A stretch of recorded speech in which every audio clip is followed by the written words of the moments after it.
If you've had slap tear surgery, been cleared, and your shoulders still feel stiff, tight, or sketchy overhead, you're not crazy and you're not alone. Slap surgery anchors the labrum down. That can help, but if you don't get your external rotation overhead mechanics back, it can significantly limit pressing, back squats, and throwing, or serving in sports like pickleball, tennis, or volleyball. In this video, I'll show you exactly why that happens, how the Big 5 system applies after surgery, and 4 exercises we use to restore motion and stability so you can actually trust your shoulder again. I'm Dr. Joey Seyforth, online shoulder rehab specialist with Comeback Performance. We work with active adults and lifters 3 to 12 plus months after slap surgery who are cleared but still feel stiff, weak, or limited, especially with bench, overhead press, back squats, and overhead sports.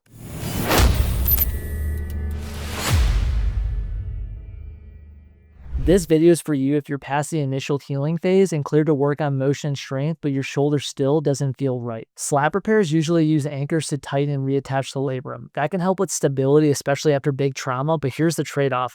The front and top of the joint get tighter. External rotation in certain overhead positions then become harder to access. If you don't deliberately train that range and control back, your body just avoids it. That's why so many people find pressing feels blocked or jammed at a certain angle, back squat position feels impossible on the surgical side, and throwing, serving, or overhead sports feel weird, weak, or even painful. Surgery changed the hardware. Rehab has to change how you move and stabilize around that hardware. That's where the Big 5 comes in. Even after surgery, I'm still looking at the Big 5. Number 1 is your neck. If your neck is stiff or irritated, the cuff and stabilizers don't get clean signals and you feel clumsy or protective. The second is the thoracic spine or your upper back. If you can't extend and rotate, your shoulder has to steal motion. Your repaired labrum takes the hit. Number 3 is the shoulder blade. Your anchored labrum still lives on a moving platform. If the blade doesn't move up and around your ribs, the ball glides badly in the socket and you get pinching and stiffness. Number 4 is the shoulder joint. Now tighter from surgery, you need to earn back rotation and control in safe, progressive ways. And number 5 are nerves. If nerves around your neck and first rib are irritated, you'll feel weak and guarded no matter how solid your repair looks on an MRI.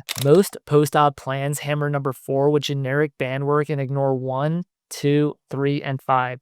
That's why you can be healed on paper and still feel stuck in real life. These 4 exercises assume you're at least several months post-op and cleared for active motion and strengthening. They're designed to improve mobility and control in the ranges surgery often takes away and build strength and stability around your new anchor so your shoulder feels safe to use again. Exercise number 1 is a bench ER liftoff for mobility and control for external rotation after a slap repair. Set up on a flat bench with your upper arm at 90 degrees from your side and your elbow bent to 90, forearms pointing down off the bench. From there, rotate your hand up into external rotation. Pause briefly, then slowly lower back down. Move in a small, pain-free arc. We're training control, not cranking that range. No shrugging into your ears, keep your neck relaxed. Complete 2 to 3 sets of 8 to 10 slow and controlled reps. If you want to go deeper into this, the Big 5 training guide is linked right in the description. Exercise number 2 is a banded scap angel for shoulder blade and overhead mobility without overloading the repair.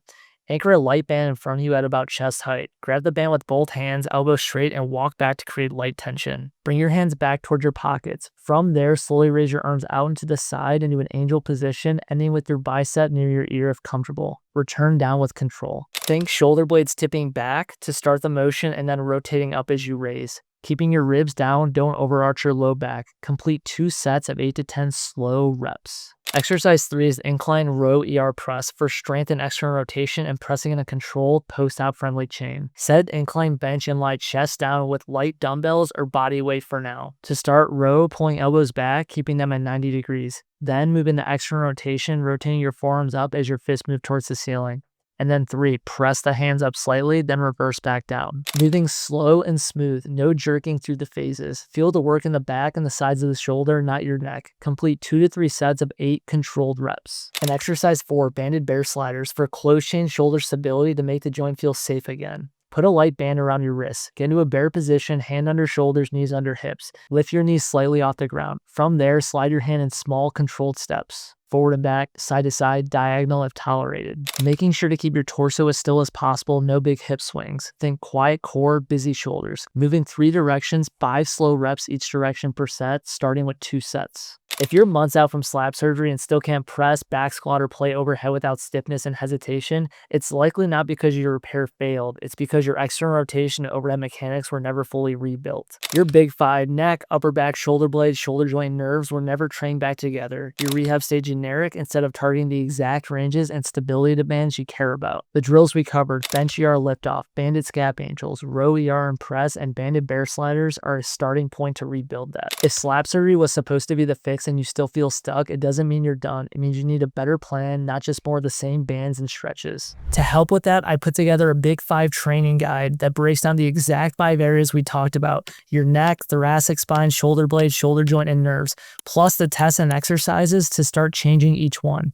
You can download it using the link in the description. If you want a second opinion style plan, someone to look at your big 5 areas in the context of your surgery, your goals, and how you move, and you're ready to fix your shoulder for the long term, then text me the word pain to 720-710-4371 to get a tailored step-by-step approach on how to permanently fix your shoulder pain. Our mission at Comeback Performance is to help over 1 million people around the world eliminate their shoulder pain, avoid unnecessary imaging, injections, and surgeries, and get their lives back. After you reach out, please like and subscribe to the channel. We're putting out daily content based on your guys' questions on shoulder-related topics regarding pain and rehab. At Comeback Performance, the comeback is always stronger than the setback.